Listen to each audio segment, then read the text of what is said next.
Hello, welcome back to my channel. So for today I've got a review of this book, Powers and Thrones, A New History of the Middle Ages by Dan Jones, who seems to be a really good historian. So yeah, this book is about, like I said, Middle Ages. So it covers basically from the fall of Rome until the discovery of the New World of North America. It talks, and I mean, obviously, in order to give context, it does also talk a little bit about the Roman Empire as well. Yeah, so that's generally what's considered to be the Middle Ages, from the fall of Rome around the 5th century to, I think it's usually linked to the Renaissance in 15th, 16th. Yeah, usually around the 15th century. Um, I think is generally what's considered to be the Middle Ages. So that's like a 1,000 year span. So it's a long time, which is why it's a fairly thick book. Uh, which is why it took me a long time to read. Well, that and I just had trouble just reading. Um, so yeah, it is thick as it is. It is really well written. Dan Jones strives to make everything understandable, and he strives to make it readable. It's not just a dry recitation of names and dates. He does try to create a narrative, to tell a narrative with it, because history is, at its heart, a narrative. That's what history should be treated as a story. Um, so there's a certain amount of informality here and there in the book. Um, and a lot of information. It's history, so there is still plenty of names and dates, but like I said, he tries to provide the context for everything.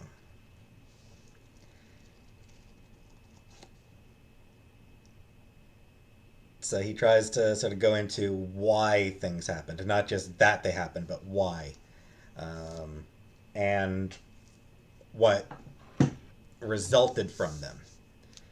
Um, he does also try to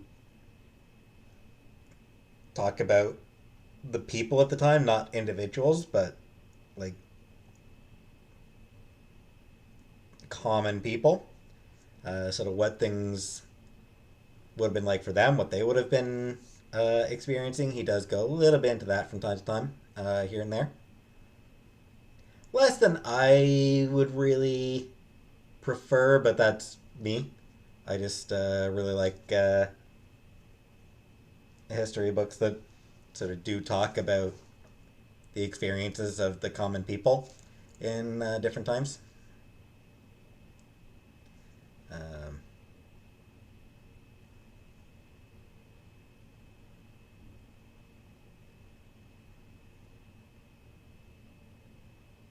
he does. Middle Ages is pretty much specifically. It's a term that generally does refer specifically to Europe. Um, but obviously, Europe did have contact with other countries, with other places as well. So, yeah, he does go a little bit into goings on in the Arabic world. Again, less than I kind of would have liked, but I just need to find a good history book that covers the history of that area, I suppose. But yeah, he does. They are an important part of European history. So he does talk about that and provide context for what was going on in that part of the world at the time, at the same time that things were going on in Europe. Um,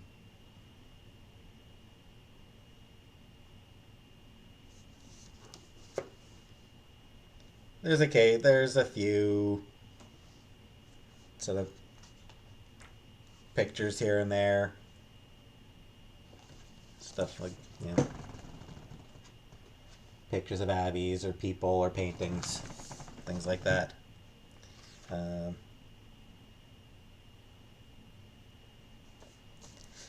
Honestly, I found it really interesting. I've always enjoyed history, particularly older history. Modern history, not so much. Past couple hundred years, I don't really have much interest in that. But going back, older history does I've always been really interested in it. Um, in particular, I absolutely loved the History of Civilization series by Will and Ariel Durant.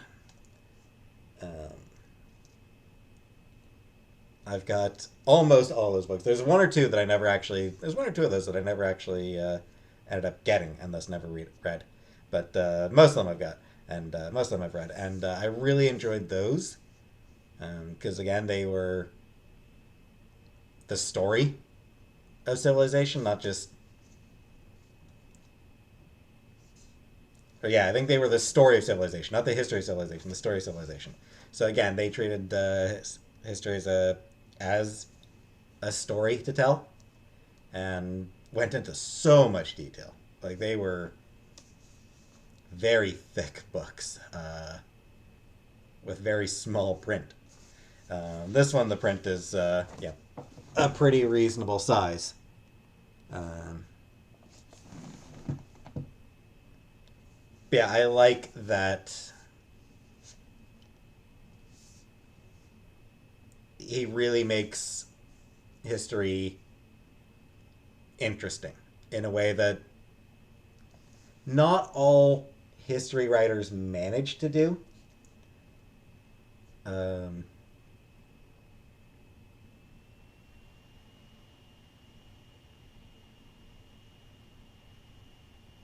and I mean, like I said, I mean, I would have liked more details on certain things, but the book is still 578 pages long, not counting the end notes and all that. Um, though those are obviously just marking sources and everything. But yeah, so it is 578 pages long. It's not a short. It's not a small book. Uh, I wouldn't have minded more detail, but it would have made the book a lot longer. So I can understand why he kept it as he did, why he didn't throw in more detail. There wasn't really room if he wanted to be able to do it, publish it in one volume.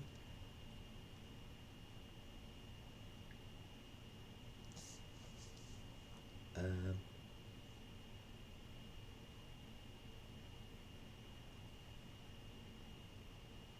Dan Jones seems to be like the Middle Ages in general seems to be sort of his main thing. He's written about the Crusades, the Templars, the Plantagenets, War of the Roses.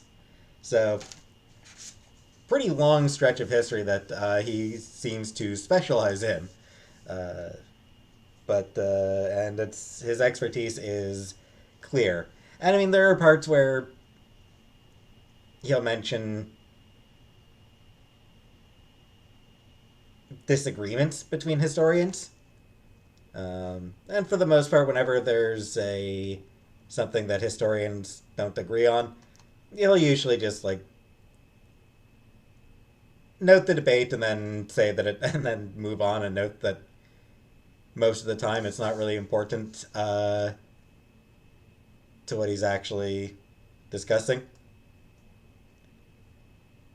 Because it'll be debate over like specific details, which are less important than the overall arc of history, the overall arc of events.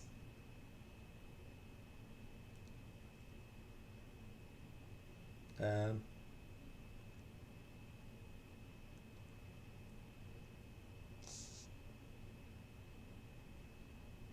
yeah, there are some things like Joan of Arc gets glossed over real quick. Um,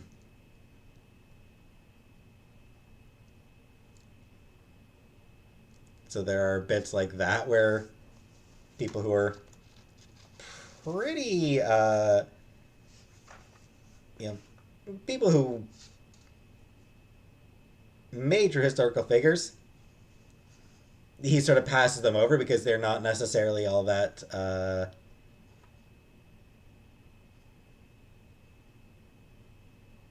relative to the narrative he's telling. But other times he'll spend, yeah, good few pages on talking about a specific individual before going on to get back to the more general history. Uh, so sometimes it gets a little bit weird in that sense.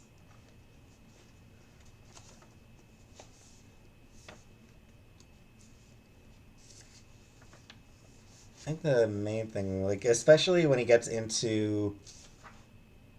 I find the chapter on knights in particular,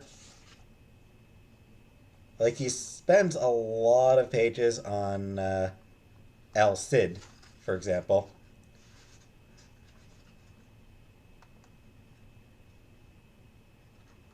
Um,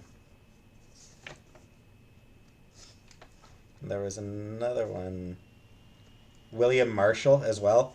He spends a lot of time talking about William Marshall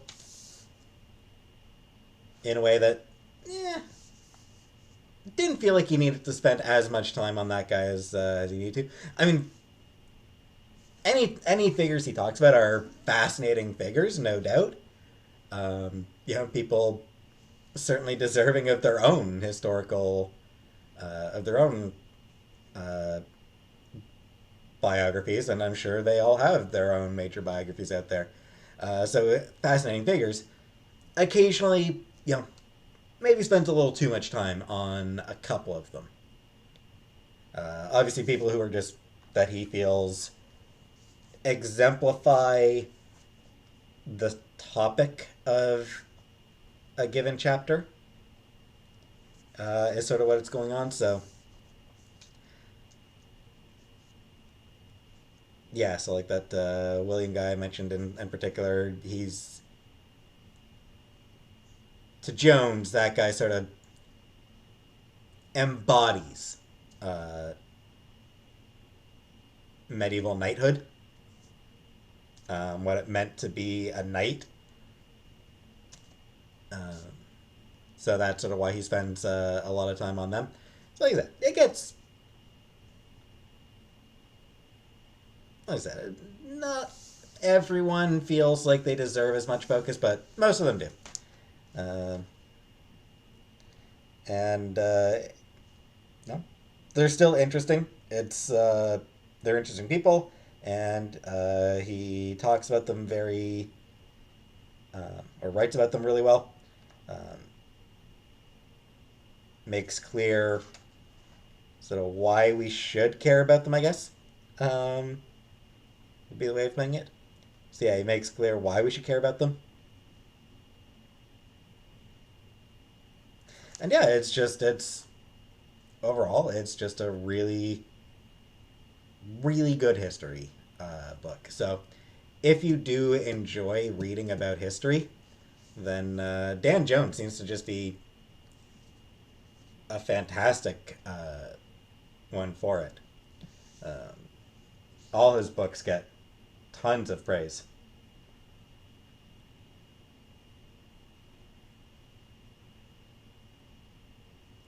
and he does do the best he can to make the books to make it entertaining reading. So it's not just absorbing facts; it's meant to be an entertaining story as well. So yeah, I mean that's about all that I feel really needs to be said about it. So yeah, Powers and Thrones: New History of the Middle Ages by Dan Jones. Uh, Worth a read if you enjoy reading about history. So that's all I got for today.